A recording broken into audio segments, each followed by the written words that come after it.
Hi, and welcome to the 7th episode of Season 2 of SteamLUG Cast. We are recording this on the 4th of April, 2014. My name is Cheese, and with me I have John. Hello, Cheese. And Dorita. Hello. How are you fellows going? Splendid. I'm exhausted, but very cheerful. Hooray! And you, Cheese? About the same. Fair enough. One more extra hour of sleep for you now. Yeah. Well, no, I don't observe daylight savings, so it doesn't make any difference for me. I do. It's really nice and bright out still. So what have you been playing this last fortnight then, Cheese? I have had a fantastic amount of time to catch up on games. I played through Octodad, which was pretty sweet. Have you guys played that? Nope. I haven't yet, no. It's mad. Absolutely mad. I love it. Oh, that's brilliant to hear. Also found time to spend a whole day playing that Bridge Constructor game, which I played through all the levels and then went back and tried to get Tanker Truck rankings on all the levels as well, which is fun. Nice. I found time to play some Space-Based DF9, some Spelunky, Euro Truck Simulator 2 I got to check out. Had a little go of Solar Flux. We played Serious Sam 3 the other day for the event. Found some time to play some Stealth Bastard Deluxe and a bit more FTL. Monaco with Dorita the other day. And messing around in Portal 2 with the map editor as well. What about you, John? I've barely touched a game for fun in the last fortnight. I tried to watch Free to Play. That's very much an Adobe Air application. It's buggy as hell. But that's downloadable for Linux gamers now. I've been playing quite a bit of Dota 2, but only for watching replays while I've been trying to do some Android coding in my free time. And beyond that, I popped into System Shock 2. I've never played that game. Really excited to see it over here. And mostly I've been playing some humble QA stuff that I can't talk about. Fair enough. Are you working on anything exciting for Android that you can talk about? The current Steam Mobile client, it's just a personal project. The current Steam Mobile client really annoys me, so I've been just seeing if I could make something reasonably decent. It's slow going just because Android's rather complicated when you start integrating stuff properly with the system, all the sync adapters and everything else. It gets a bit overwhelming, but yeah, it's going okay. No promises though for anything actually coming out of that. I'm just tinkering, and I might release it if it's any good. Yeah, cool. So what have you been playing, Dorita? Oh, as she's already said, we played a bit of Monaco. Then I dug my teeth into the FTL Advanced Edition, and boy, if you put it on hard, it is actually hard. After being able to run on normal reliably, hard is really kicking my butt every so many ways to Sunday. That's fantastic. Yeah. And I've played quite a lot of System Shock 2.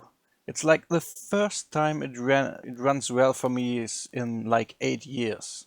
I've tried to play System Shock 2 since I don't know when, like in 8 years, and it has never run as well as it does today, even though it's Rhine Rep. So had you played it previously on Wine? Or had you tried it previously with Wine? No, when I last tried it, it was on Windows, but it got progressively worse. Like from XP to Vista to 7, it just aged itself out of being playable.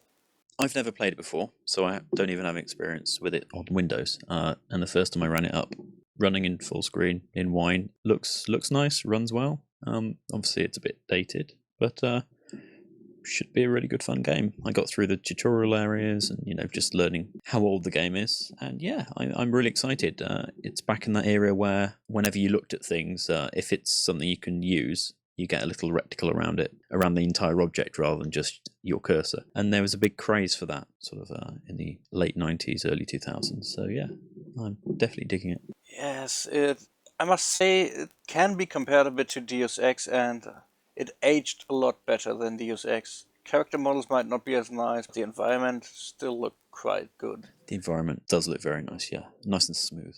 And sound. Sound design back in the day was better than it is today, because Windows they still had hardware accelerated sound, and because we are using OpenAL soft on Linux, sound is still quite awesome. So if you want good sound design in the game, System Shock 2 is it.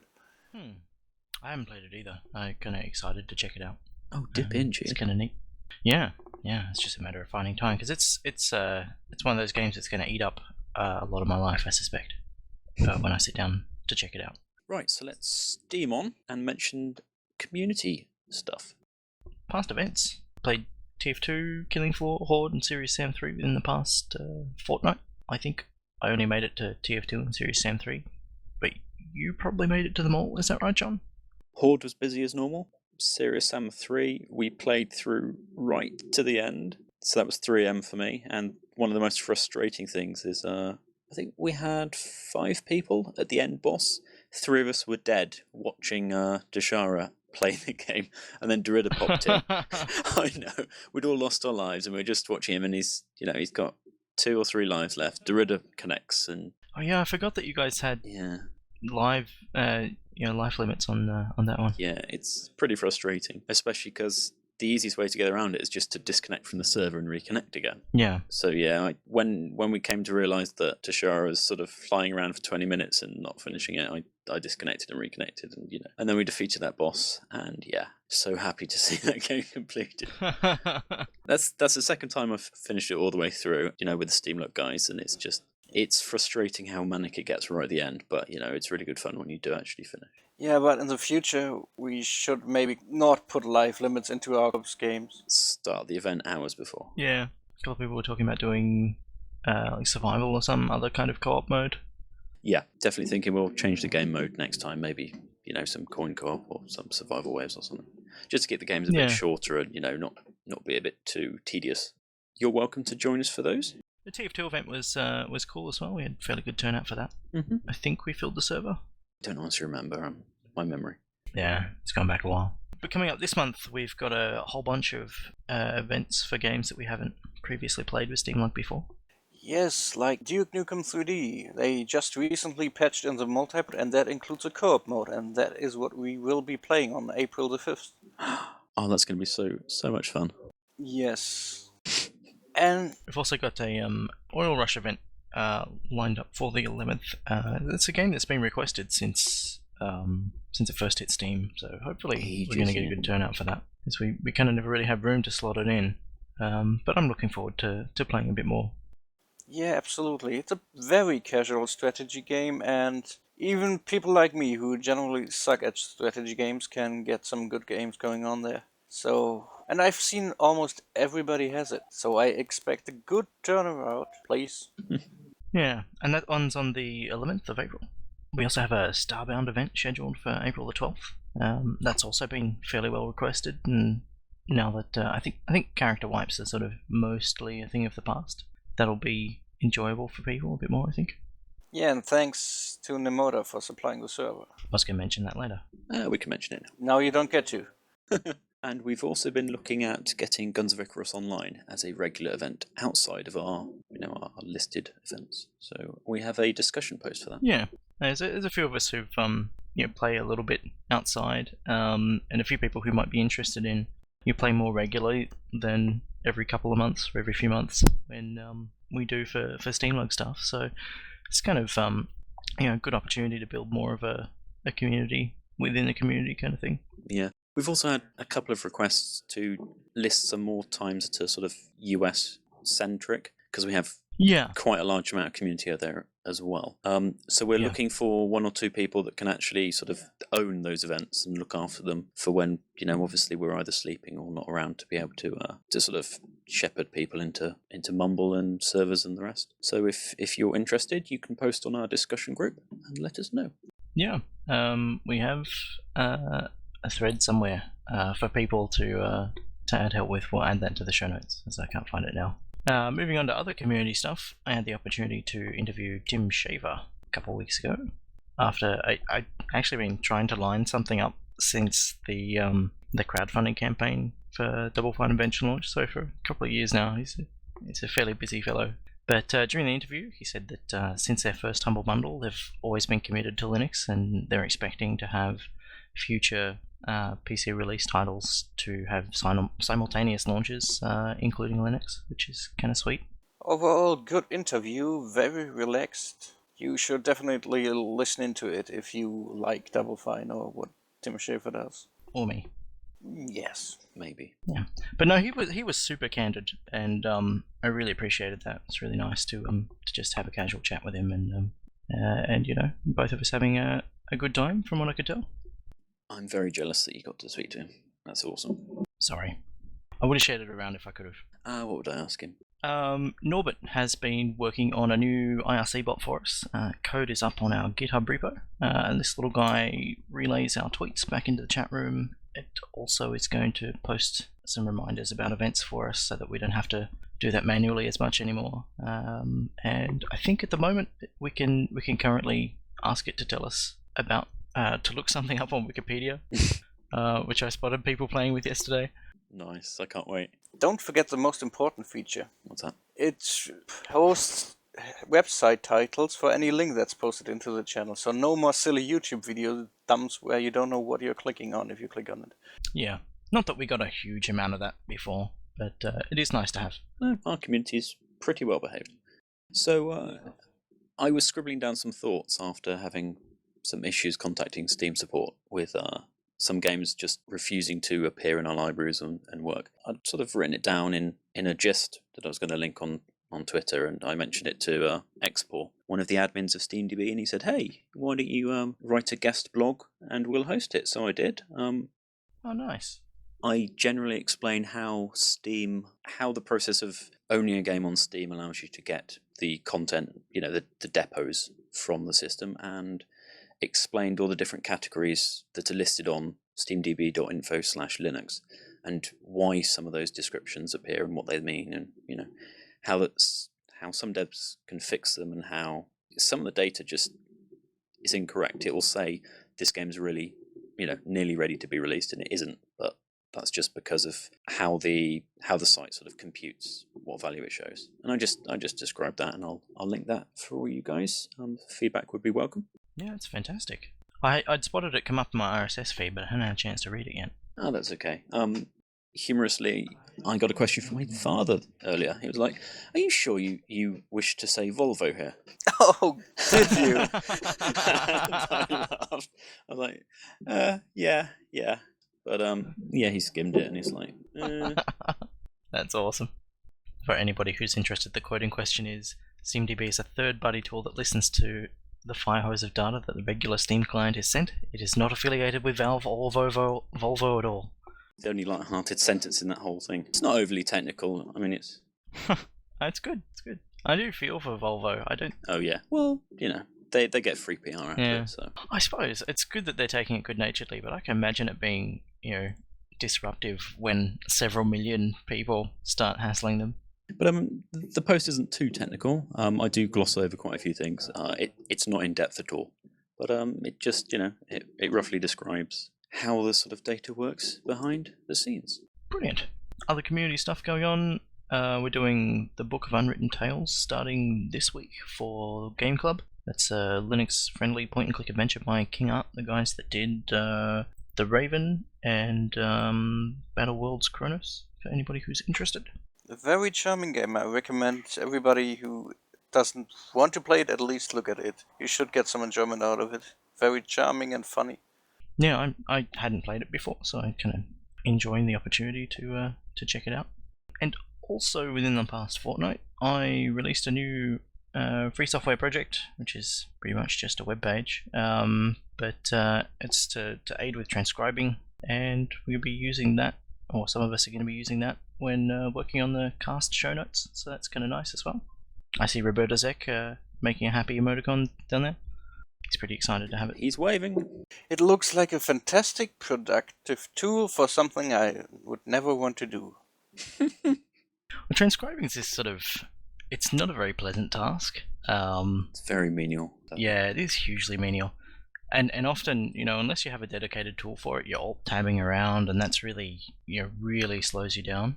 So I just wrote something that you give it a path to an audio file, and it'll play it for you. And then within your text area, you've got keyboard shortcuts for slowing down, speeding up, skipping forward and backward, and you're doing all that sort of stuff. So you can do all that without losing focus, and I found that sped up the transcribing of that interview with Tim heaps. And since I'd done so much work on it for that, I figured I may as well just push it out and get it released, which is cool. But that took me like a day or two to get the tool up and happening, and then another couple of days to get the transcription sorted. And all up, I think it was just about 17,000 words or something across 1.5 hours, I think it ended up being. So we were like talking at 180 words per minute or something. Mad. And not to sound dismissive when I say menial, I want to thank everyone who's contributed to making show notes for our cast. That's Cheese, myself, Roberta, Zach, possibly I think Swordfisher. Sword's done some as well. Yeah. Right, so we're going to move on to Steam and Valve news. There was a recent client update for beta testers. In-home streaming has been disabled for Linux, Mac, and some versions of Windows, which is a bit of a shame. They say it's temporary. I'm not sure if that's just because they've got too much load sort of trying to work on all of these different systems and support at the moment, but that's a bit disappointing. But we'll have to know what the story is. Have to wait and see when that comes back. Wasn't there an update that improved the capturing of OpenGL related games? So yes, on Windows. Yeah, but that probably will translate to Linux and Mac as well when they are enabled again. One hopes so. So has that been pushed down the public client yet? Because I thought it had the Linux disabled stuff. As far as I'm aware, that was just the last beta update that happened. I don't think that's gone out in the main client. Yeah, I thought I saw it twice in changelogs, which usually means that it's gone public, but I could be wrong. I don't know either way, so it might be public. I hope that if it hasn't, that it will be sorted beforehand. Yeah. Following on from our discussion about GDC, the speakers for the approaching zero driver overhead developers, they hosted an Ask Me Anything on Reddit in the game dev subreddit. So they posted some pretty informative and I would hesitate to call them interesting or exciting, but some fairly technical things to look forward to, because they're obviously talking about what you can currently do with GL, and they're looking at what they can do obviously in the future with ARB and all their respective vendor specific extensions, and the future is very bright. Yeah, nice. And I also spot in here that a former NVIDIA developer has joined Valve. Yes, Basis Space, John McDonald. Basis Space is his Twitter handle. John McDonald is an ex-NVIDIA GL sort of advocate and driver developer there, has moved to Valve. And he tweeted that his first public-facing fix was for the in-home streaming GL compatibility stuff that we just mentioned. So, yeah. That's neat. Right, other GitHub news. Valve have opened a couple of new repos. They're mostly for hosting Linux code, so SteamOS Mesa and SteamOS kernel. There isn't that much exciting to look at, but they'll take patches and pull requests and share code, that's all. That's pretty cool to have. It's nice to have that sort of stuff available at the source level, but if they end up accepting pull requests, then that's really positive as well. It gives the community a chance to contribute more directly to SteamOS. But I guess the first purpose of these repos is to just fulfill their GPL requirements or whatever. Yeah, probably. Although weren't they already doing that? They had a source repo up. They probably had, but let's just say this is a bit of a better way of doing it. Yeah, I agree. Mm-hmm. Valve have greenlit like a bunch of Steam titles. Awesome. How many bunches? Like 42 bunches out of 75. Wow, the numbers are definitely getting near parity, aren't they? Yeah. There were a whole lot of stuff. I found it interesting to see that there were a stack of visual novel type games, which I often see people complaining about. But you mean like Renpai or worse? Yeah. They have their audience. It's probably not many of us here, but they have their audience. They sell. Yeah. I mean, I don't have anything against the genre specifically. But yeah, there are certainly titles that I don't find appealing amongst that. I have issues with their depiction of women. Well, see, that's not necessarily the genre. That's the terrible artistry. People are doing. Well, yeah, but yeah, or not necessarily artistry either. I mean, like there are games that certainly don't portray women very nicely. No. Or as anything other than objects in those games. I don't know. But some people do interesting stuff. A few games we've mentioned in previous casts have been greenlit. Chaos Reborn. We mentioned, was it the last one or the previous to that? The last two, at least. I think it was a couple ago, yeah. And we also mentioned Wander in previous casts, so those two have got through. Awesome. Yeah. I'm kind of looking forward to seeing Wanda again. I haven't had a chance to touch it since last year.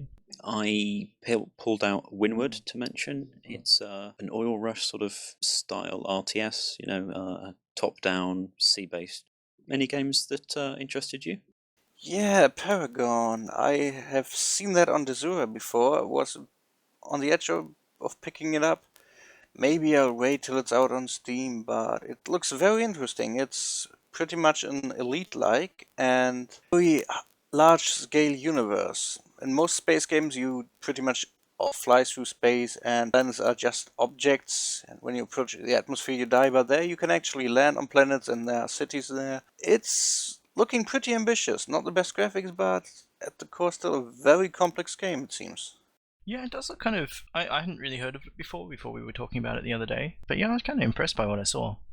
Yes, but bear in mind, it's still an alpha-funded game, so we'll probably hit early access soon. And I'm a bit fed up with that at the moment.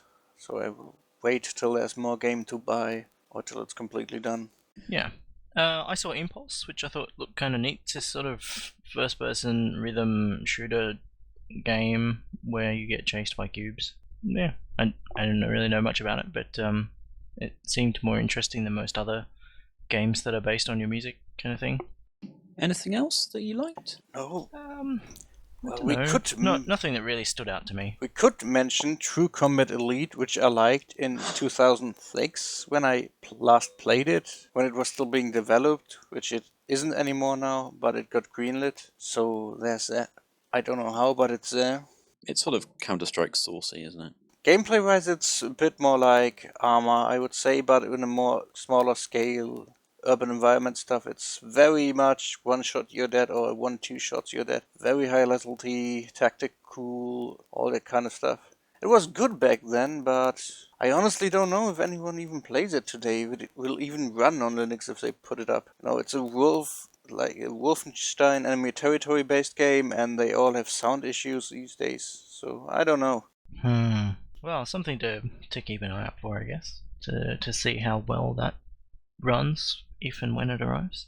I did spot a few as well where the comments in the on the actual greenlight item were saying this project is dead, this project is abandoned.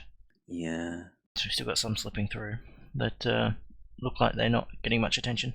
Yeah, we're gonna have to see what happens, because it might be that being greenlit wakes the project up again. Not really. Because you can't sit on greenlight for a year and just sort of keep developing your game if you're at the point where you desperately need to get it shipped. A free mod, Yeah. Neo Tokyo, was, I believe, in the first wave of greenlit titles, when it was actually hard to be greenlit, when they didn't just open the floodgates. And they still haven't uploaded it, even the version that exists, let alone even work on it. That game has already been abandoned for a long time before greenlight was even around, but somehow they still put it up there, and somehow it got greenlit, but nothing ever came out of it, so don't count on it. It's not very good at reviving stuff. Moving on to gaming news. We mentioned FTL had an update. Do we want to talk about some of the... Yeah, go on, talk about the features that they've added. Mind control subsystem. I first encountered it when I made a run on normal difficulty and made it to the end boss. And then my NG started shooting up my own shields, which was kind of dooming me at that point. Oh, they've added it to the final boss as well. Nice. Yeah, the final boss now has pretty much one more active ability per stage, and it's really, really mean. Was that on hard or normal? On normal, I haven't even made it to the end boss on hard yet. So it will probably be on easy. The boss will probably have these new abilities as long as you enable the Advanced Edition content. I mean, she's played a bit without the Advanced Edition content, and he said the boss still only had the classical abilities. Yeah. And I just got a tweet back from the developers saying that there are a couple of bugs where Advanced Edition subsystems and systems are showing up in games where you've got disabled. So I guess they're gonna keep working on that. But because I saw a cloning bay in a ship, and I think one of the new weapons as well. Because I wanted to just play vanilla a bit more before I dove into the full Advanced Edition content. I have to say, the music doesn't really. The new music doesn't really grab me. It doesn't feel like it's got the same awesome atmosphere as the original stuff. It's really a lot better, a lot higher quality, I think, than the original soundtrack. Less beepy, more honest space soundtrack. That's interesting. I do know that they tweeted out a link to download the new soundtrack, and I downloaded it. I just hadn't listened to it yet. I do have FTL. I just haven't had the time to dip into this new advanced update. It feels like, sometimes artists put out like a single of some track, and it has a bunch of remixes done by other artists, and that's kind of how the new stuff feels to me. It just doesn't feel congruent with what's there, because all the old music is still there as well. It just doesn't seem very consistent. Then again, quite a lot of the time remixes eclipse the previous version. Sometimes. I don't know if it works for games where you're trying to build atmosphere and maintain that. I know what, I'll play the game this next fortnight, and when all three of us have... We'll talk about it next time. We'll basically do a best out of 3. There are stun weapons now as well, which are kind of interesting, which I think previously was really only limited to the crystal ship if you had that unlocked. Yeah. Did you get a chance to play with those at all, Dorita? I had some of them on my ship, but I didn't really have a setup where they would have been useful to me. And I played a bit with the new race that sucks oxygen out of every room, so you can never put them into the med base with your own people because they will just asphyxiate. But they don't have med base on their ship, do they? Well, not on the first one. I don't have the second layout yet. Maybe that will have them, but they have a clone bay, and that pretty much replaces the med bay in that it heals you when you jump. But the boarding strategy of just sucking out the oxygen out of your own ship and let the boarders come into your med bay to fire them is not going to work with that ship anymore. Yeah, you have to keep those guys away or send them to fight on their own. But then again, you don't have to upgrade your doors anymore because you can just send a guy now in the door subsystem, and they will just up that thing one level. So if you just have the normal doors, you send a guy in there, and you suddenly have, as long as that guy is in the level 2 doors, and can lock people in. Same with scanners. Yeah, it's kind of neat. And the I guess how the subsystem is piloting, which has always been that way. Is that new species impervious to fire then? Or is it good for fighting fire because it can take oxygen out of the room, or what? Yes. They've changed the fire dynamics, so like as soon as you take the oxygen out, it's pretty much out. It's much faster to put out fire when you vent them. I haven't seen that for me. Sometimes you can even start fires in a drone when you shoot it in completely vacuumed drones. You start a fire. That's not really how it should work. Always struck me a bit as odd a bit. And the original version still happens. Don't know for what reason. But it seems to have captured a lot of attention. The FTL site was absolutely hammered when it came out and went down for a few hours, I think. It's a righteously popular game, and people just wanted that new content. And I will be murdering my free time with it for quite some time to come, I can guarantee it. Until I have unlocked every third layout of every ship and made at least one successful run with every ship and every layout on hard mode. So that will take some time. Yeah. We'll definitely get into weeds. So let's jump to some other topics if that's okay. Yes. Sure. So Steam releases. We wanted to mention Scapegoat 2. Yay! I was going to say that was ported by a friend of the show, Flibbit. Worked on the Linux fort for that, and it was surprise published by Double Fine. Yep, and that's a day-and-date launch. One of increasingly... Yeah, simultaneous launch is sweet. Yeah, exactly. It's brilliant. Have any of you two picked that up? No. I haven't yet. Now Flibbit cries. I hate this, like I got friends who port games, and more often than not, I don't have a chance to play them or buy them at the time of launch, and that's really disappointing for me. Yeah, it is. But the other problem is, it's just some of us have got far too many games to play anyhow, and they just can't fit it in. Yeah. I had the opportunity to watch a bunch of people play it, and it looks pretty sweet. Oh yeah, totally. I think for anyone that liked Scapegoat 1, definitely get a Scapegoat 2. Except for that guy on the Steam forums. I don't know if you saw him. I think I saw him, yeah. He's like, this game sucks, and then he keeps playing it. It's like, dude, you're mad. Yeah. So, another massive release that we may possibly have mentioned already, System Shock 2 has come out. Yay, and yay. Yay. And yay. So is this the fourth title using wine now? I didn't really keep count. I thought it was the third. I'm not... Which one was the other third? I don't remember. I know there's Sid the Dummy and what's the other one? And that's it. Oinkin. Yeah, there are a couple. No, Braid's not wine wrap. In the case of System Shock 2, they had lost the source code, which is kind of disappointing. Apparently so. I did hear they might have some source for one of the ports of it to a different platform. Not even that. They found the unfinished port of Thief 2 to Dreamcast, which is a bit of a newer version of the engine. And I don't know, I guess people just didn't want to touch it. The legal team said they shouldn't touch it. I can guarantee you that. If you just find some source code in the wild, ported by a different party, maybe even. So, yeah. I would be more than happy having a Dreamcast port, because Dreamcast games look lovely. I mean, they look like System Shock 2, it's very smooth interpolated lighting. Yeah.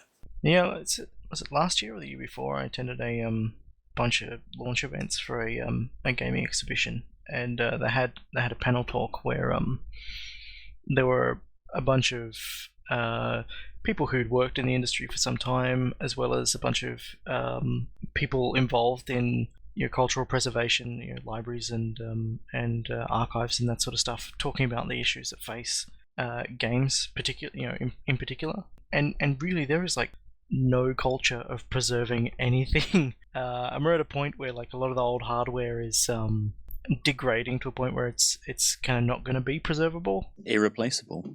Yeah, next 5 to 10 years, if people don't put effort into stuff, it's potentially losing a lot of the really early, like cartridges and things apparently tend to degrade over time, even if they're not used. So yeah, so it's and yeah, that I think Warren Spector was actually on that panel, and he was talking about that I think nowhere that he'd ever worked had any kind of archival or storage stuff, and it was really common for everyone to just throw stuff out when it wasn't being worked on anymore. It's such a shame.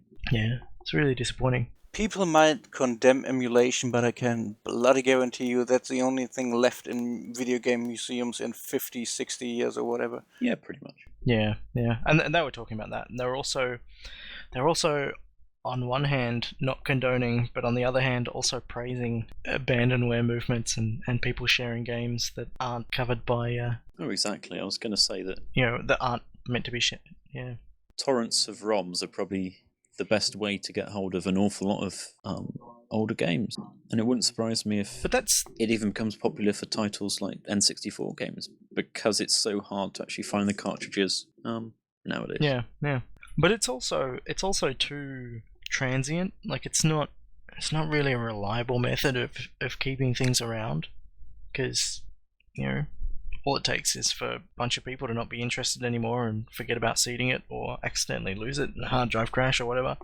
and suddenly it's gone.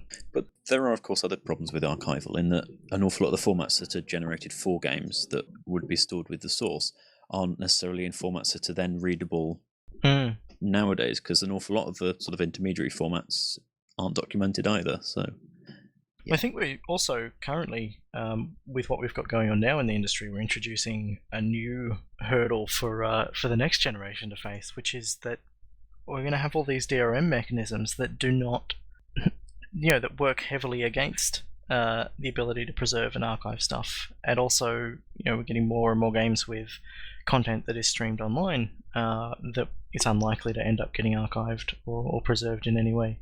Did we want to focus on the recent news at all? Oh, okay, I guess. Yeah. I mean, I think if we segue now, and yeah, it's recently it's been confirmed that at the end of next month, GameSpy servers are shutting down. Yeah.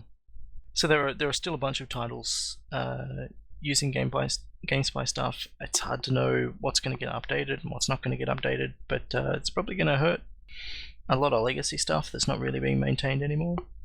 In the same way that the Games for Windows Live thing is probably hurting a bunch of titles.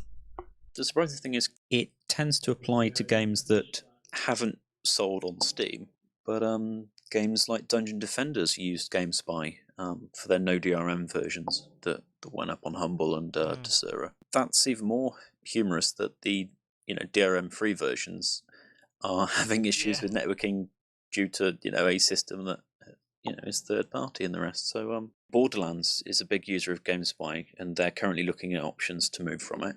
It is a risk, unless you either fully commit to the platform you ship on, like Steam, and even then, that in the future Steam might go, and then we don't have any of these.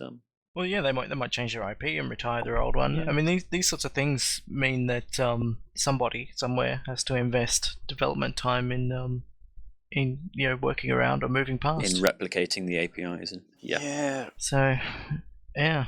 If only there was a really handy glue between these third-party services and games. Like another third-party service. Not even a third-party service. It wouldn't be a service. It would be a layer. Some kind of open project would be pretty sweet to see. Something with a permissive license that everybody could contribute back to and make use of. Yeah, that just reminds me of what is still coming our way in the next couple of years, when pretty much everything is switched over to IPv6. A lot of old games will That's probably going to hurt some games, yeah. Yeah, will simply not work online anymore at all, unless you map them through some kind of virtual network.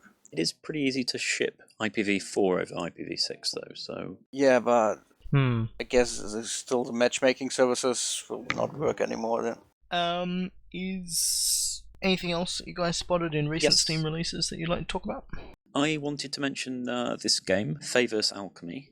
The developer posted on the Linux Gaming subreddit to offer up some keys for testers. Oh, nice. And yeah, we've had a couple of people from SteamLUG pop in and, get keys, and they're testing at the moment. And it's from the developers of Fairy Solitaire. Oh, yeah.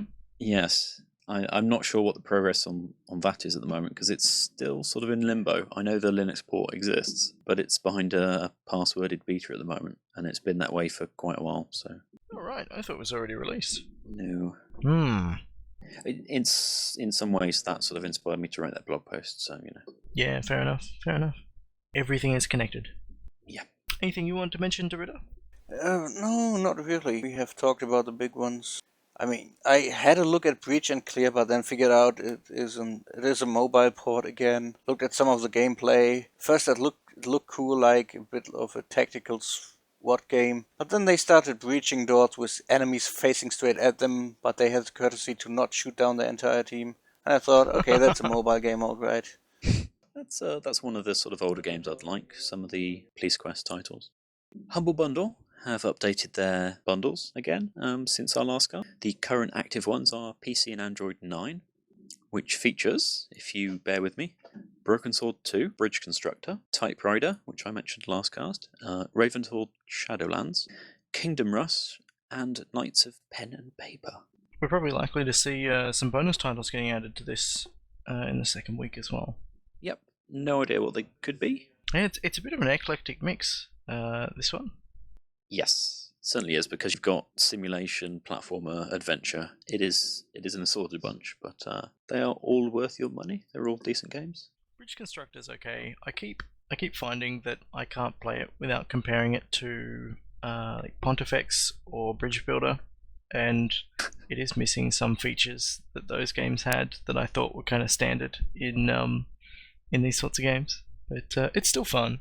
I popped into Bridge Constructor and I completed the first island and thought, yep, this is definitely a bridge constructing game, and I'll be back in at some point. Yeah, I played it for 10 hours straight. Wow. I don't think I could do that. But, yeah. Well, actually, I think I had a break for lunch and stuff, but Steam says I played it in one session for 10 hours. And the other bundle is the current weekly bundle. Now, this is named Destructoid. They're a gaming website, reviews, and they host video blogs and podcasts and everything. Jim Sterling used to work there, if you know that guy. Yeah, Jim Sterling, John Holmes, and I've forgotten the third host of their podcast. Decent, informed positions on articles. And they have selected these games: Little Inferno, Super Hexagon, Natural Selection 2, Pixel Drunk Monsters Ultimate, and Hotline Miami. There's also Critter Crunch in there, but that doesn't offer Linux support right now. No, we're just skimming over that. But it's... Yeah. That's also a very odd mix of games as well. Yeah.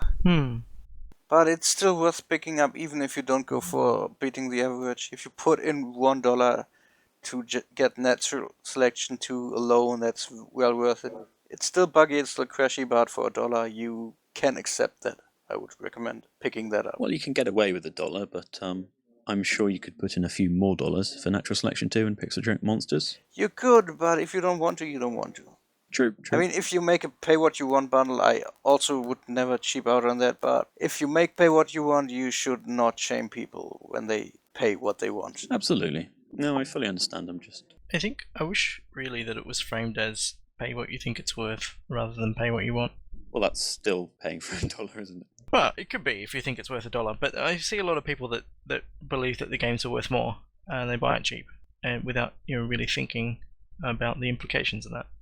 Well, I tend to double check the charities they include, and more often than not, I'll either get rid of the charity donation or put it to something minimal because I don't really like their selection of charities most of the time. But that's just obviously my morals there, not projecting that. It's funny. It's really difficult to sort of bring that up or talk about that without having people to your morals and they're in the wrong place for criticizing choice of charities or whatever. I'm like, well, it doesn't mean that everything's good. Yeah, I have no problem. I have absolutely no problem with it and saying it outright. They are welcome to suggest a charity I can donate to, and I can always go no. Yep. Yeah, no, it's good that they offer that level of flexibility. Absolutely. It's interesting to see more bundles curated by third parties come through Humble. Yeah, I was really surprised when Timmy got his choice through a couple of weeks ago. That was the sound and rhythm game bundle that went through. Anyhow, Humble had another bundle in the last couple of weeks. We were debating whether to include it. It was dubbed the open source bundle. Now, did you want to talk about this, Cheese? I don't think I can talk about this without using the word mockery. So whether we want to skip over it or not, I don't know. No, we can't skip it. No, we started it. No, we have to talk about it. No, look, it's really hard because the projects involved are definitely worthwhile, and it's like this charity thing.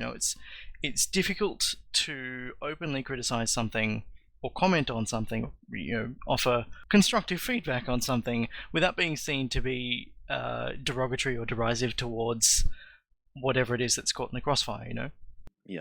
So for me, I look that they framed this as the Humble Bundle supporting open source or whatever they called it, and I looked at it and I was really excited. And we got a whole bunch of games that were on platforms like Flash or Air, and I thought, oh, finally, we've got SDL ports of all these. So initially got off on the wrong foot there. Absolutely nope. And then I thought, oh, so this, because I'd actually heard about a previous Humble Bundle title that is being open sourced, and that's really exciting, which we can't really talk about. But and I thought, oh, this is going to be involved with that, and there are going to be some games that are going to be open sourced, and this is going to be really positive. And it's not that either. And so it feels a little bit more like the earliest Humble Bundles were kind of doing more to support open source, and what this ends up being is that they're giving money to or portion of the donations that people can select in the same way that they did with charities. They also have the ability to throw money at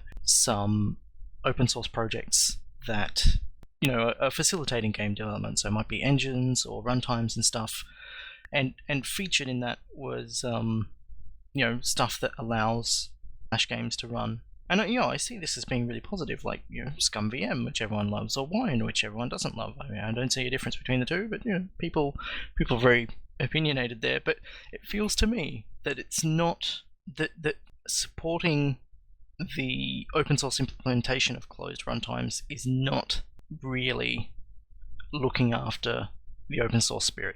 /rant. For somebody who didn't really want to talk about it, you really did go on well I there. just did. Well, this is why I asked. I'm like, you guys want to unleash the fury?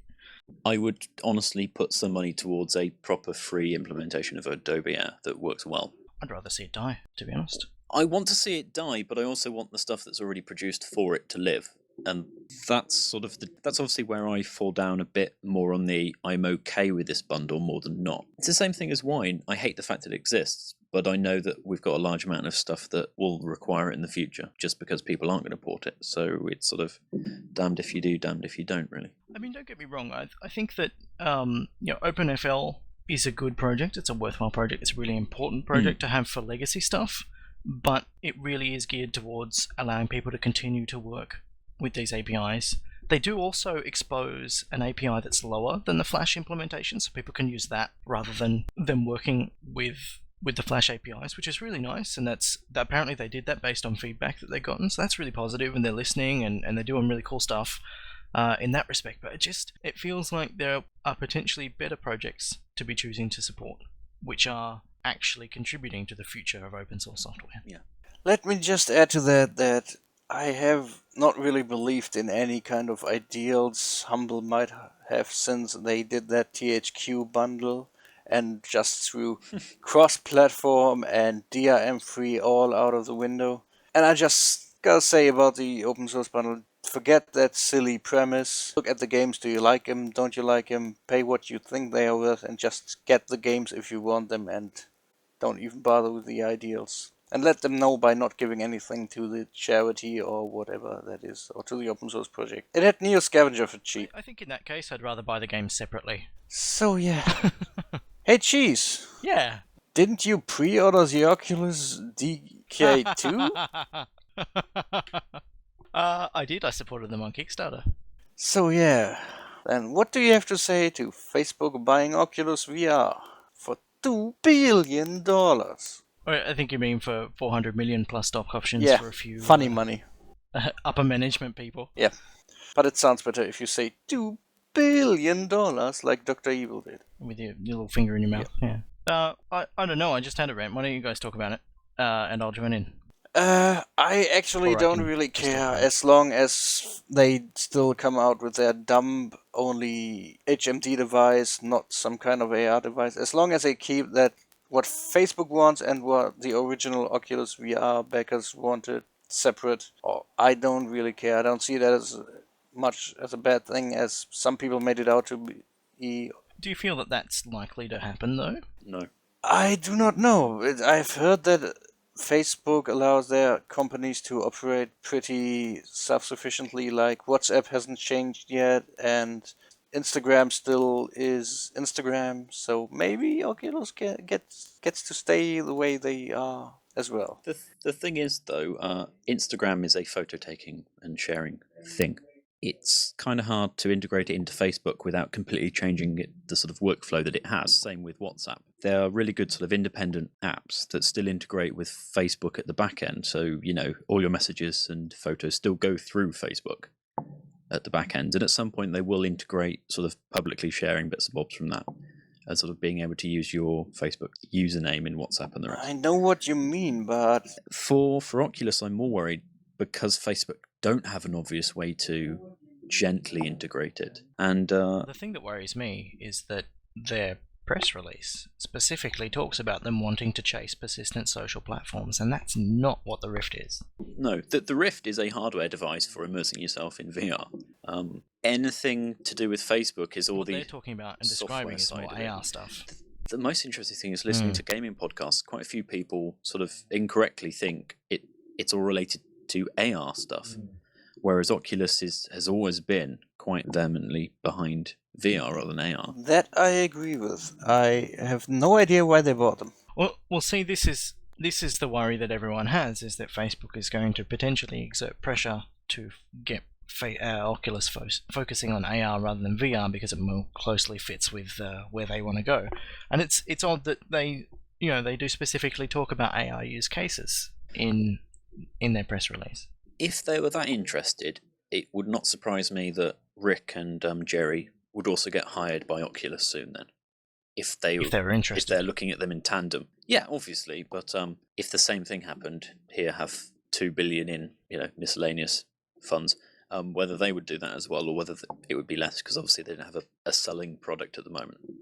I don't know. But I'm really not that concerned about the AR side of it. I'm more concerned about the platform side of it, because Oculus, before they got bought, spent 6 months to a year talking about their app marketplace, and Carmack has been spending a lot of time talking about Android and the software running on the headset. I'm more worried that now that Facebook's going to give them all the money behind it, they'll be able to make a dedicated VR headset that doesn't require any platform beyond the software that Facebook's going to write for it. The headset itself.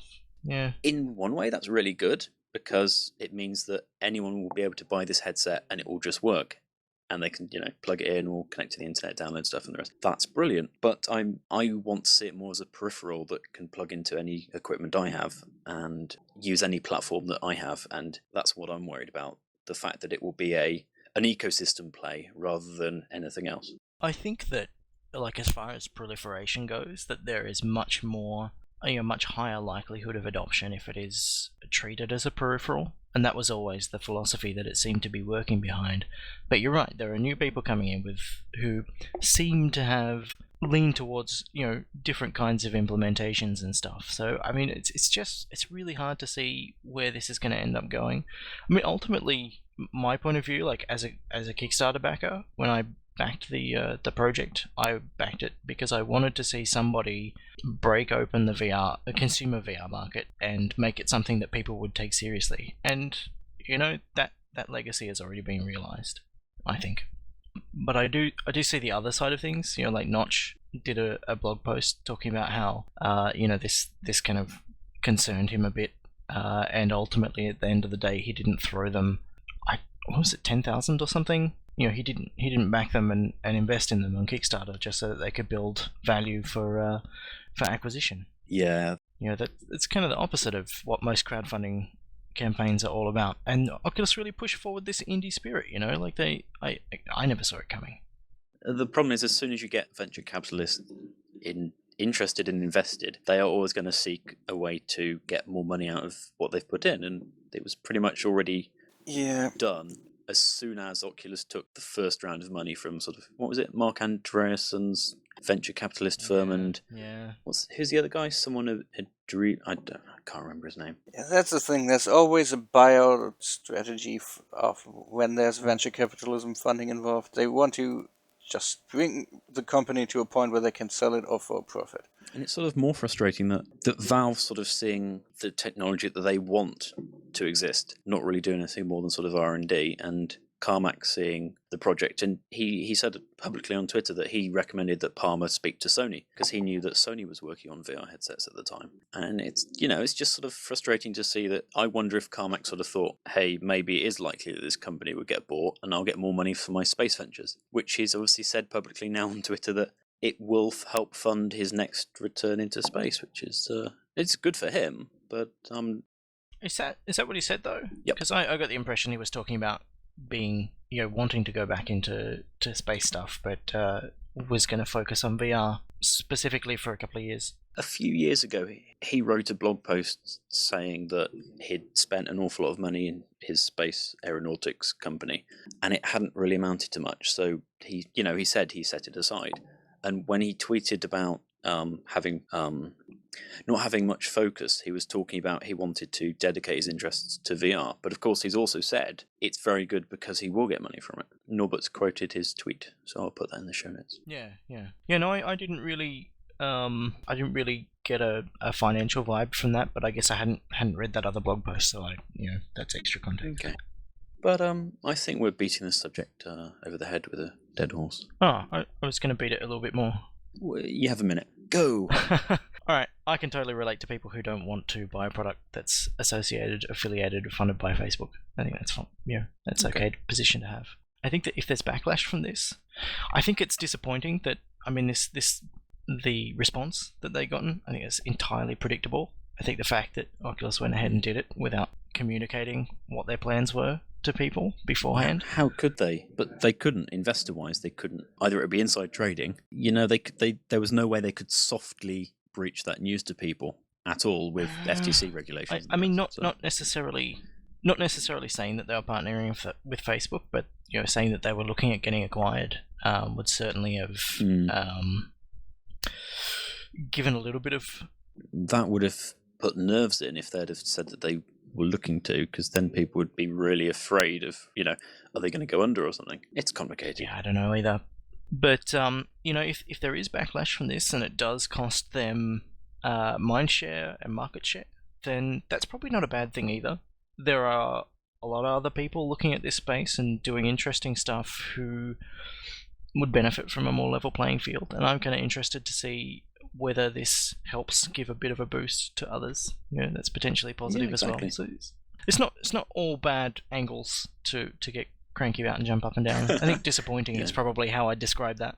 The interesting thing from Notch tweeting about his dislike of this is that the CEO of Razer tweeted at him, "Hey, why didn't we get in touch?" So obviously they're showing their hand that they're sort of looking into VR headsets. And then you had this other company, True Player something, that sort of unveiled their concept art for a headset. And it sort of sounds in the sort of Sony Project Morpheus competent sort of 90 degrees, 1080p sort of screen. So yeah, that's at least 4 headsets now that are coming that we know of. So Well, there's the Infinity one as well, which Oh, was yeah. demoed on Linux before any other platform. So yeah, there are a bunch. And then there are also, most likely, HMD manufacturers who are working in medical space or military space who are looking at, keeping a close eye to consumer space as well. So we might see some people make the transition down to this level because the tech's going to be usable at both levels. So there's potentially a lot of interesting stuff on the horizon. awesome. So following on from other news recently, Unreal Engine, they've put out their next update. I'm not entirely sure how they're going to be doing these minor updates to 4, but they've put out one 4.1 now. It's gained partial export to Linux and SteamOS. It sounds like the majority of the work's done by the community, but they've run with it and they've put out this blog post that has announced this update. They seem very much behind the work that's been done, which is great. Behind as in supportive of, or behind as in... Oh yeah, sorry, English. Yeah. They're obviously taking it upstream, so they're integrating it with their code, which they're then sharing back to everyone who's already got a subscription. That's what I mean by getting behind, as in, they are fully supporting and backing work. And I know that it is, in the sense of Linux, it's just taking contribution from anyone, but I'm excited for that. Cheese is rather amusing. I know it's not open source, but it's a way of better maintaining software. And the problems we had with getting games for Unreal Engines before was that pretty much every game had a different branch, in the same way that Source has all these issues because all these different branches have been updated individually and they haven't been properly maintained to have a core, a baseline or backbone to all the revisions. It's very good for Unreal Engine. I'm not saying it's great for open source. No, I don't think the open source stuff is even remotely related, to be honest. Yeah. I mean, it's positive and nice that they're accepting community contributions, but it's nowhere near open source. No, it's very much shared source, to use that terrible expression that used to exist for a while. Ugh. But I don't know. My misgivings are more kind of about other loose ends that Epic have flying around that everyone wants to ignore. Yes, and we will continue ignoring it. Because nobody cares about that anymore. I don't know. I have a memory, and I don't know. It's Like just, an it doesn't elephant or a seem crow. sensible to... Do you know crows never forget? Yeah. I don't know. I've never really talked to many crows. What? Nevermore. Indeed. Speaking of Unreal Engine 4, Vogel now supports Unreal Engine 4. Yeah, Shara just shared this link while we were talking, so I just dumped it in quickly. It's great to see that with very little changes, they've been able to basically get a full capture of the call streams for UE4. Well, that's positive as well. Very positive. TF2, moving back onto more specific game stuff, recently got a fairly sizable updates with a whole slew of fixes and some hints at a new game mode that might be a sign of an impending DLC or update or big thing. I can't remember what they call them. I really hope it's low gravity. Yeah, low gravity looks kind of cool. They're calling it a moon base at the moment. Any information on what this would play like so far? Nope. As far as we know, it's Nope, just that bit of concept art. It's an art piece with the heavy on the moon. It's under one of those massive spherical sort of, what do they call them? Observatory sort of metal structures with glass panes in. It's a nice octahedron made of glass, That thing, what he said. presumably. Do you think we're going to see like a portal crossover here? Why Portal? Portal 2. Didn't you finish it? Moon No, I finished it. Is stuff? that not a spoiler? Well, I wasn't going to bring that up, but the cave talks about having sent people to the moon and stuff. I don't know. I can't imagine it being such a strong link. Blatant. Yeah. It's a very tenuous connection if you're trying to link them together. No, I was just curious, speculating about whether Valve would put a crossover in rather than whether this specifically right. represents a crossover. More than likely. But yeah, it sounds interesting. I mean, like, does this tie on from the whole because the last game mode that they added was the rocket launch one. Australium. That thing, yes. I don't honestly know the TF2 sort of release history, so you know more than I do. Yeah, I don't know. I kind of hope that we get something a little bit more varied than just that. I found that they only had one official map for medieval and the Australian mode. I thought that was kind of disappointing. So hopefully we'll see like more variety and more community maps making their way in for these game modes as well. Do you think they are more interested in sort of seeing community maps? So they sort of introduced a thematic style and then see if anyone builds something that's remotely similar? Yeah, maybe. I don't know. It's hard to know. Hard to know what their plans are because these sorts of things don't seem to be communicated very well. But either way, it's going to be exciting. Heavy in space. Sounds cool. Yep. So the Linux Game Awards have updated for this current month, and I would recommend that everyone vote for OpenMW. Nope. Yep. Don't vote for unfinished stuff when there are plenty of open source projects in there that are more deserving because they are complete and actual games. Like what? Arx Libertatis is complete, and you can play all of Arx Fatalis in it. Isn't that... I mean, that's an open-sourced game that already existed, isn't it? Arx Libertatis is a complete rework of that engine and the port to Linux. It's not just taking the open source drop from that studio and compiling it. No, that was really hard rework, and it took some time. And there's Open Red Alert, so OpenRA can play Red Alert in it, and it's also complete. So for anybody who is doing a double take and wondering what this is all about, it's sad that they haven't included the brief or information on what exactly what these awards are for. It's meant to be for free implementations of engines which have some kind of non-free heritage or non-free content available, from what I can tell. Yes, and still you should go with stuff that is already complete. I mean, that's obvious. Maybe some of these projects might fall by the wayside later on. Leave giving awards to stuff that isn't even out and might not ever be out to the IGF awards, please. They do that all the time. I don't see why they can't get awards. They are working on a full implementation of something. Their progress is... It's like when they gave Obama the Nobel Peace Prize for things he was saying he would do. Well, that's true.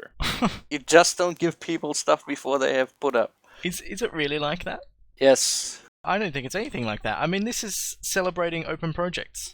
They've done a large contribution of code already. You can pretty much run the game with a load of bugs. So I think they've done enough to be able to be nominated to get an award for it. Don't get me wrong, I like the project, but still, it should not be included next to stuff that's done. That's fine, but I've said I want people to vote for OpenMW. You've said OpenRA and Arx. And what would you like, Cheers? Do you have an opinion on any of them? I'd like people to make up their own minds, to be honest. I don't like telling people what to vote for.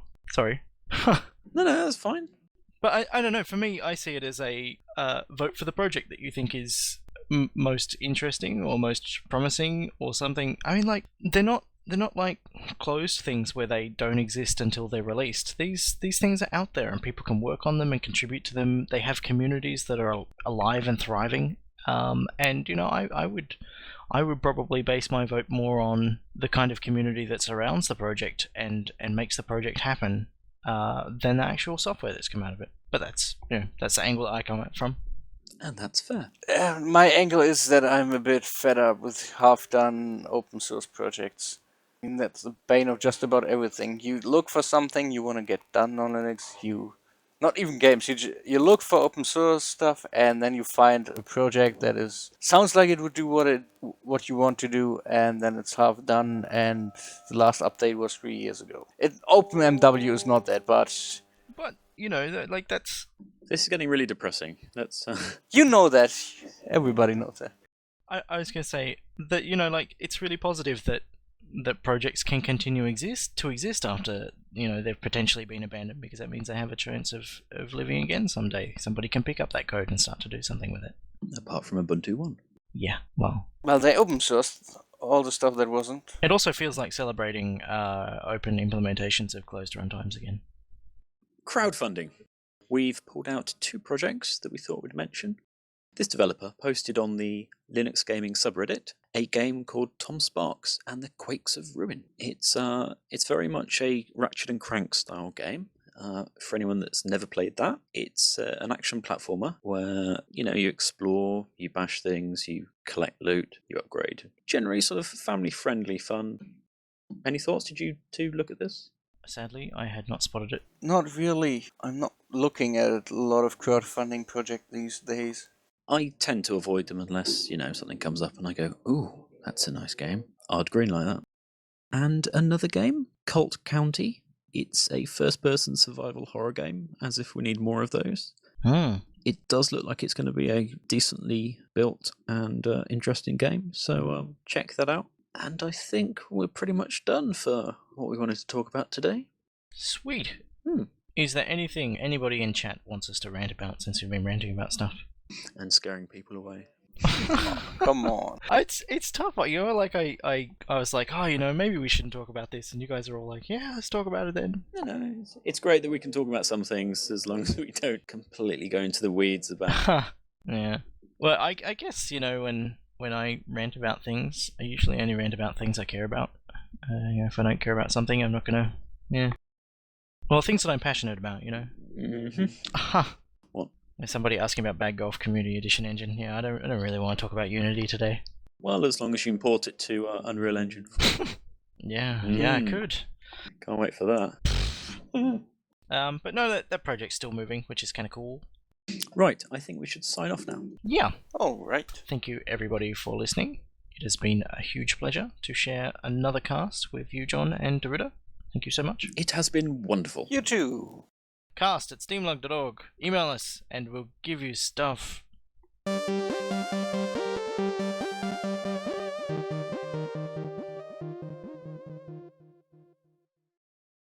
And now we'll probably duck off and play some TF2 with everyone. Do you want to mention the email address, Jace? Yeah, cast@steamlug.org. Email us, and we'll give you stuff. Viruses. We'll give you backdoors. We'll give you thanks, possibly in the form of games. But tell us what you think of the cast. We want to know what you think, because we care about our listeners' opinions. Yeah, do tell us if it's too long, though if it's too long you probably stop listening already. Whoops. Oh well. Yeah. So let's move to the Tell other. us if you think it's just right, or too short, or whatever. Tell us stuff. So, moving on to... Oh, sorry. I was going to say, moving on to gaming news. Great minds think alike. Exactly. Quite a lot of hardware actually supports that at the level of the interface. So. I'm sorry, did you hear me mixing my coffee? Yes. We did, but that's okay. Sorry. Nemoda's asked us to mention Guns of Icarus again, but we totally just mentioned it in passing again. We totally absolutely mentioned it.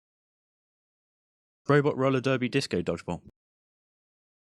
There we go. Yes.